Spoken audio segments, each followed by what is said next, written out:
नमस्कार, मैं हूं साक्षी मंगाई। खटीमा के सियासी सागर में सीएम धामी की नौका डूबने से तो भाजपा नहीं बचा पाई थी, लेकिन गहरे तल में मग्न होने से पहले उनके राजनीतिक भविष्य को पार्टी ने तिनके का सहारा जरूर दे दिया। संगठन के एक फैसले ने मुख्यमंत्री को ऐसे समर में उतार दिया जहां न मौका है अपना खोया मान वापस पाने का, बल्कि सबसे बड़ा जननेता बनकर उभरने का भी। हालांकि धामी की जो ये मंशा है, ये जनता की मर्जी पर निर्भर करती है, उसी जनता जनार्दन की जिसने अपनी इच्छा मंगलवार को ईवीएम में कैद कर दी है।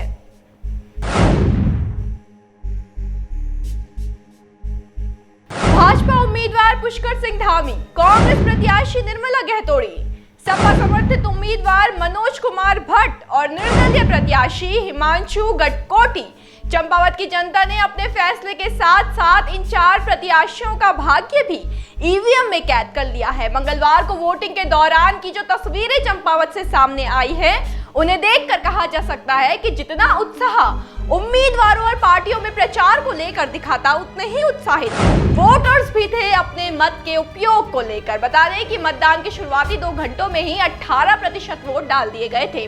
दिन होते होते मतदान प्रतिशत 45.90 पहुंचा, जिसमें शाम को इजाफा दर्ज किया गया। इसी के साथ बूथों के बाहर लगी मतदाताओं की लंबी चौड़ी कतार ने 3 जून को होने वाली काउंटिंग को और विशेष बना दिया है। खासकर कि धामी वर्सेस गहतोड़ी के बीच के मुकाबले के नतीजे पर प्रदेश की निगाह टिक गई है।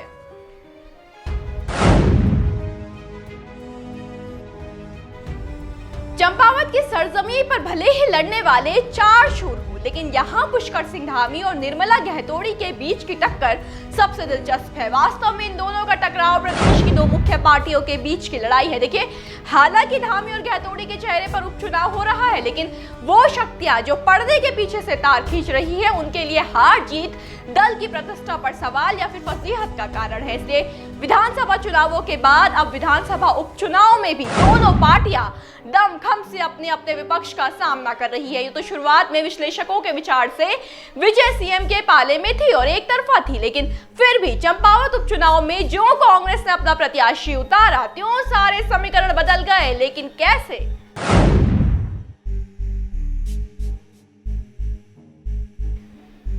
सीएम पुष्कर सिंह धामी खटीमा क्षेत्र से जब हारे और बावजूद इसके जब दूसरी बार उनकी ताजपोशी की गई, बस तभी से उनके लिए सबसे सुरक्षित सीट की तलाश करने में भाजपा जुट गई थी। ये सत्तारूढ़ दल के लिए सबसे बड़ा प्लस पॉइंट था कि दल उपचुनाव की धुरी बनने वाले रण का चयन कर सकता था, जिसका लाभ उठाते हुए भाजपा ने चंपावत से तार ठोकने का फैसला किया। अब देखिए, उपचुनाव में सारे समीकरण भाजपा ने साधे, बस प्रत्याशी का चयन था जिससे कांग्रेस स्थिति को अपने हक में कुछ हद तक कम से कम कर सकती थी, जो कि पार्टी ने किया भी। 3 बिंदुओं में समझिए कैसे। पहला, कांग्रेस ने समर में प्रत्याशी के तौर पर महिला नेता को उतारते हुए बखूबी महिला कार्ड खेला। आपको आगे ये भी बताएंगे कि क्यों ये एक पहला और एकमात्र कदम ही दल के लिए द्वंद्व के नतीजों में अहम हथियार बनकर उभर सकता है। खैर, दूसरे अहम बिंदु की बात करें तो कईयों के लिए समझना मुश्किल था कि कांग्रेस के हेमेश खरवाल से हटकर निर्मला गहतोड़ी के चयन के पीछे का कारण था क्या। इसके जवाब में आपको बताएं कि कुछ जानकारों को लगता है कि क्योंकि निर्मला गहतोड़ी का सफर किसी भी विवाद से मैला नहीं रहा, इसलिए भाजपा के पास उपचुनाव में जीतने के लिए मात्र अपने प्रचार का सहारा शेष रह गया। विपक्ष की प्रत्याशी की छवि को सत्तारूढ़ दल अपने हक में इस्तेमाल नहीं कर पाई, जो कांग्रेस का अच्छा दांव रहा। वही एक अहम एंगल जो कांग्रेस की योजना में छिपा दिखा, वो ये था कि विधानसभा चुनावों की तरह पार्टी अंतरकलह के आरोप में घिर जीतने का मौका नहीं गंवाना चाहती थी। हेमेश खरवाल को हरीश रावत का करीबी माना जाता था, जबकि निर्मला गहतोड़ी किसी धड़े से ताल्लुकात नहीं रखती है। बताया जाता है कि वो किसी धड़े की नहीं है। उन्हें जिताने के लिए पार्टी का साथ आना आसान था, जो उपचुनाव के अंतिम सप्ताह में दिखा भी। तो ये थे वो 3 बड़े एंगल जो कांग्रेस ने अपने इकलौते विकल्प से निकाले और मुख्यमंत्री को फिर से हराने के लिए योजना के तहत युद्ध में झोंक दिए हैं। अब आते हैं इस बात पर कि कैसे महिला प्रत्याशी का चुनाव मात्र ही धामी के वोटों को काट सकता है।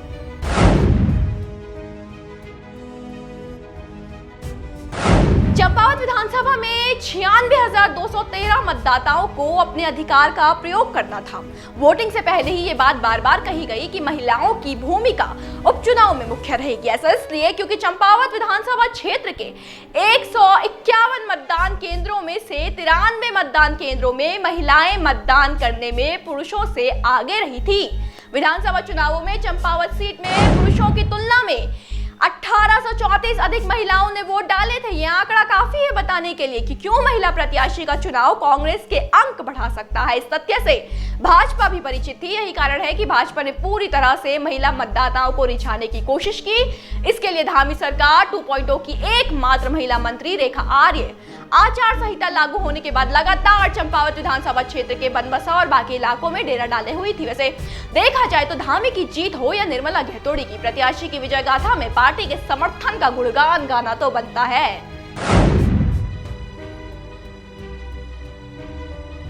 उत्तराखंड विधानसभा उपचुनाव के नतीजे अगर मुख्यमंत्री पुष्कर सिंह धामी के हक में आते हैं तो बेशक आंकड़ा इतिहास रचने वाला ही होगा। उत्तराखंड की सियासत में सीएम धामी की ऐतिहासिक जीत का अध्याय लिखे जाने की पूरी संभावना है। हालांकि विजय तिलक में जिन कोशिशों का रंग समाहित होगा उन्हें नजरअंदाज नहीं किया जा सकता, बल्कि हारे जीते कोई भी, पर चंपावत उपचुनाव में पार्टियों का प्रचार देखने योग्य रहा, जहां सीएम के समर्थन में न सिर्फ पूरा प्रदेश संगठन, कैबिनेट के तमाम मंत्री और यूपी के सीएम योगी आदित्यनाथ भी रण में उतर आए, तो दूसरी ओर कांग्रेस पहली दफा इकट्ठी नजर आई। उस पर भी पूर्व मुख्यमंत्री हरीश रावत के अनोखे पैतरे। यकीनन आखिरी दिनों में उपचुनाव रोचक बन गया। बस इंतजार है तो रुझान सामने आने का, इस सस्पेंस से पर्दा उठने का कि खटीमा में टूटा सीएम का मान क्या लौटाएगी चंपावत की आवाम। जवाब लेकर हाजिर होंगे, बस बने रहे देवभूमि इनसाइडर के साथ। आज ही डाउनलोड करें देवभूमि इनसाइडर ऐप।